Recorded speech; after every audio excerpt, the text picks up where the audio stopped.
오늘 아침 굿모닝 시카고.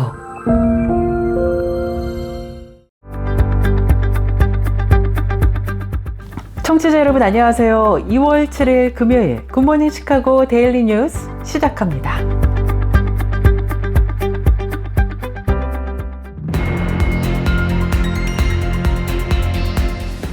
오늘의 주요 뉴스입니다.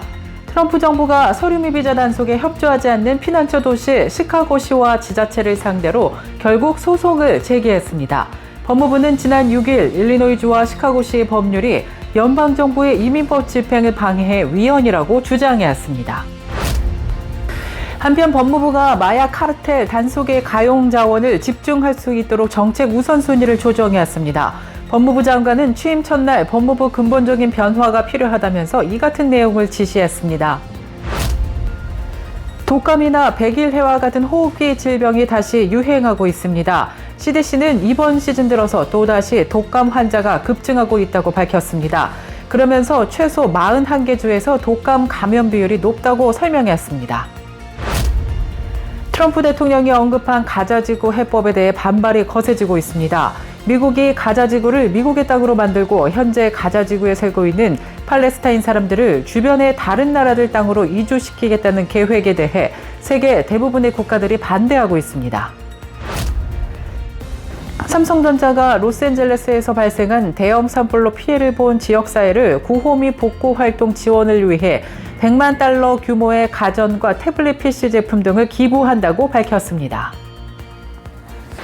대한항공과 아시아나항공이 향후 2년간 각각 독립적으로 운영된 후 2026년 말 통합을 앞두고 있는 가운데 마일리지에 대한 한인들의 궁금증이 높습니다. 그전까지 아시아나항공 마일리지는 기존처럼 사용할 수 있고 통합 이후에는 대한항공 마일리지와 합쳐지며 대한항공의 스카이팀으로 전환됩니다. 세계보건기구 WHO 산하 암기관이 비흡연자나 흡연 경험이 없는 사람들에게서도 폐암 발생률이 최근에 증가하고 있다고 우려했습니다. 세계적인 관광지로 꼽히는 그리스 산토리니 섬에서 지진이 멈추지 않자 그리스 정부가 지난 6일 비상사태를 선포했습니다. 남가주 지역 6개 교회에서 오는 2월 14일부터 23일까지 2025년 나눔 온 희망 온 자선 콘서트를 개최한다고 밝혔습니다. 이번 콘서트는 전쟁과 분쟁으로 고통받는 재난 난민, 지역사회의 자선단체를 돕기 위해 마련됐습니다. 복음주의 장로교 언약교단이 전국 모임을 개최했습니다.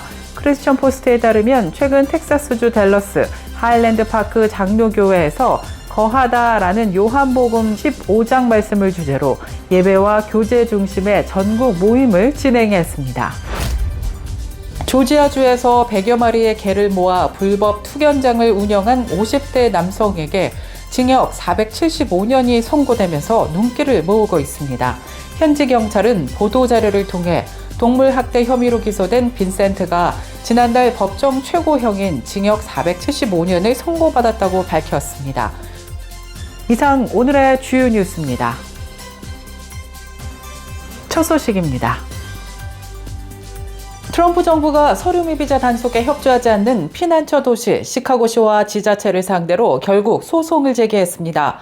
법무부는 6일인 오늘 일리노이주와 시카고시의 법률이 연방정부의 이민법 집행을 방해해 위헌이라고 주장하며 일리노이주 북부 연방법원에 소송을 제기했습니다.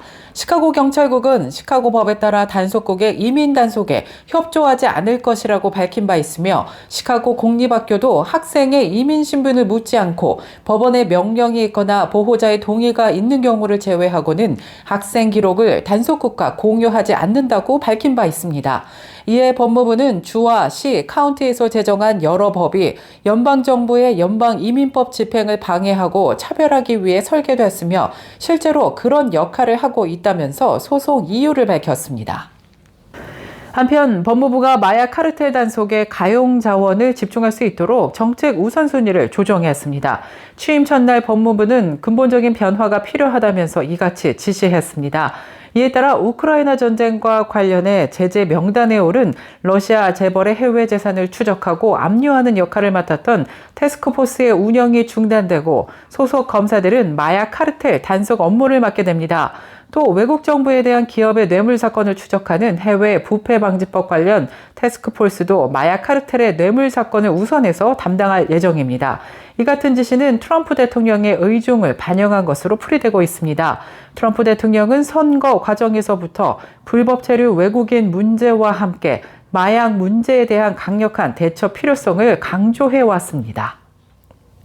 독감이나 백일해와 같은 호흡기 질병이 다시 유행하고 있습니다. 연방질병통제예방센터 CDC는 이번 시즌 들어 또다시 독감 환자가 급증하고 있다고 우려하였습니다. 그러면서 최소 41개의 주에서 독감 감염 비율이 높다고 덧붙였는데요. 이번 주 응급실 방문 건수는 지난주에 비해 무려 30% 가까이 증가했고 텍사스와 테네시를 포함한 전국 곳곳에서는 임시 휴교령까지 내려졌습니다. 소화기내과 전문의는 이번 독감 시즌에 2천만 건 이상의 확진자와 25만여 건의 입원 환자, 11,000명이 넘는 사망자가 발생했다고 밝혔습니다. 이어 급증의 몇 가지 원인을 분석했는데요. 팬데믹 비상사태 해제 이후 코로나19 확산을 막기 위한 예방조치 수준이 크게 낮아진 것이 독감 확산의 주 원인으로 꼽히고 있습니다. 또 백신 접종률이 낮아지면서 독감과 호흡기 세포 융합 바이러스 등 호흡기 질병에 대응할 수 있는 면역 체계가 약해져 있다고 전문가들은 분석해왔습니다. 트럼프 대통령이 언급한 가자지구 해법에 대해 반발이 거세지고 있습니다. 미국이 가자지구를 미국의 땅으로 만들고 현재 가자지구에 살고 있는 팔레스타인 사람들을 주변의 다른 나라들 땅으로 이주시키겠다는 계획에 대해 세계 대부분의 국가들이 반대하고 있습니다. 미국의 주요 동맹국들도 이해할 수 없다는 반응인 가운데 당사자인 팔레스타인 사람들의 분노도 커지고 있습니다. 가자 지구에 살고 있는 팔레스타인들은 절대로 떠나지 않을 것임을 다짐하고 있는 모습입니다. 여기에 이스라엘의 침공 이후 대피한 팔레스타인 사람들도 속속 가자 지구로 되돌아가고 있습니다. 트럼프 대통령의 가자 지구 해법인 팔레스타인 재정착이 지구상에서 영구히 팔레스타인을 없앨 수도 있다는 위기 의식으로 발전해 많은 팔레스타인 사람들이 귀환하고 있는 것입니다. 트럼프 대통령의 재정착 발언이 오히려 가자 지구에서 팔레스타인 사람들이 모여드는 효과를 내고 있는 것입니다.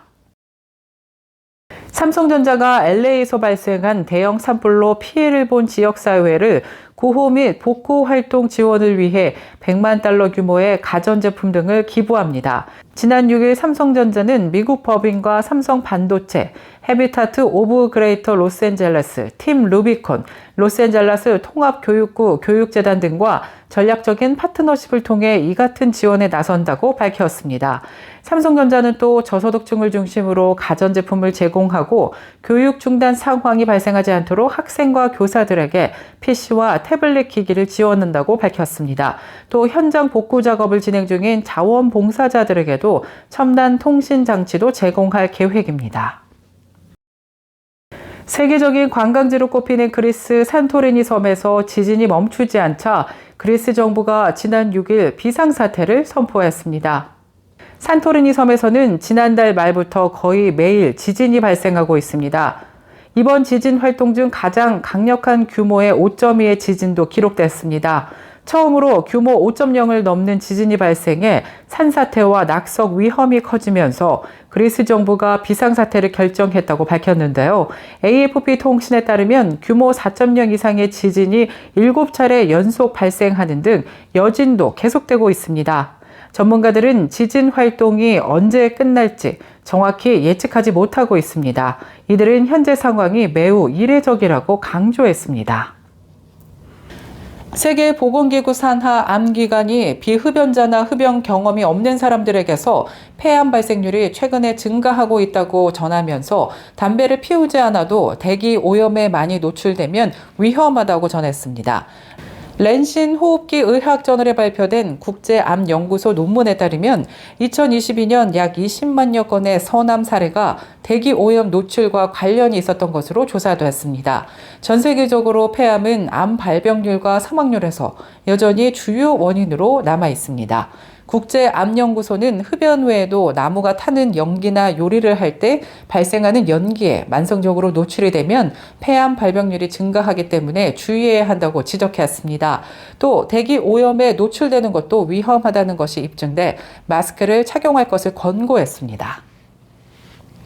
조지아주에서 100여 마리의 개를 모아 불법 투견장을 운영한 50대 남성에게 징역 475년이 선고되면서 눈길을 모으고 있습니다.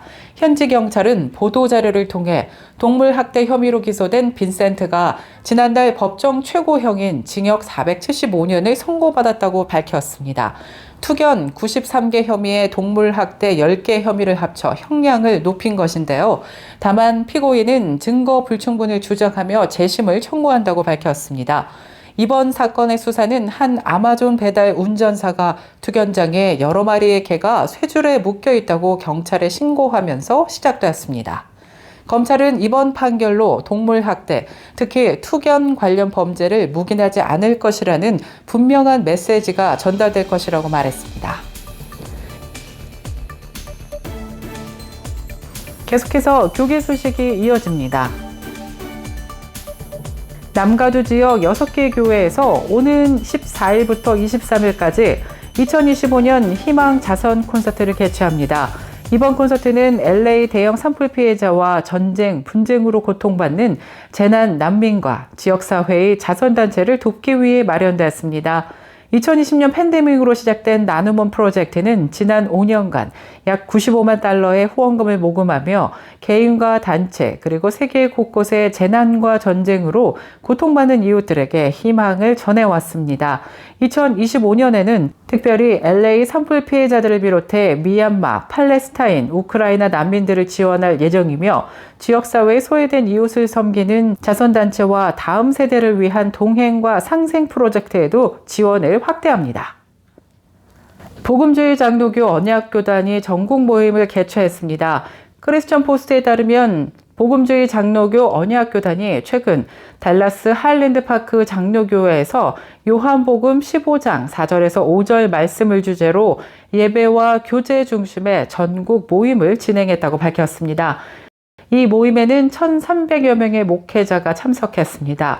커뮤니케이션 담당자는 구성원들은 지난 몇 년 동안 사람들의 영혼에 휴식이 필요하다는 것을 느꼈기 때문에 주 세션 동안 예배와 헌신을 통해 주 안에 거하는 일에 상당히 집중했고 광야의 시기부터 일상생활과 사역에서 열매 맺고 성장하는 시기에 이르기까지 모든 면에서 이 일에 집중했다고 밝혔습니다.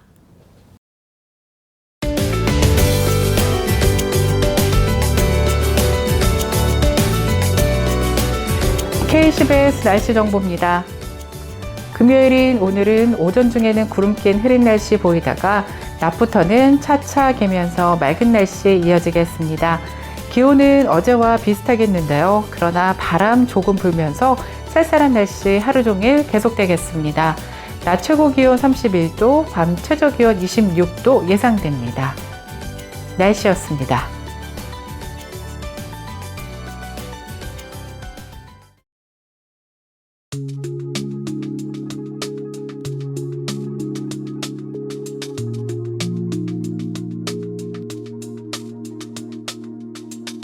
굿모닝 시카고 금요일 뉴스를 마치겠습니다. 지금까지 진행의 아나운서 유정임이었고요. 저는 다음 주 이 시간에 더욱더 풍성하고 알찬 소식 갖고 다시 찾아뵙겠습니다. 요즘 감기와 독감, 백일해가 유행 중이라고 하니까요. 청취자 여러분들 각별히 건강 유의하시기 바랍니다. 늘 그랬듯 오늘도 하나님의 은혜가 풍성한 기분 좋은 하루 보내시길 바랄게요. 청취해주신 모든 여러분 고맙습니다.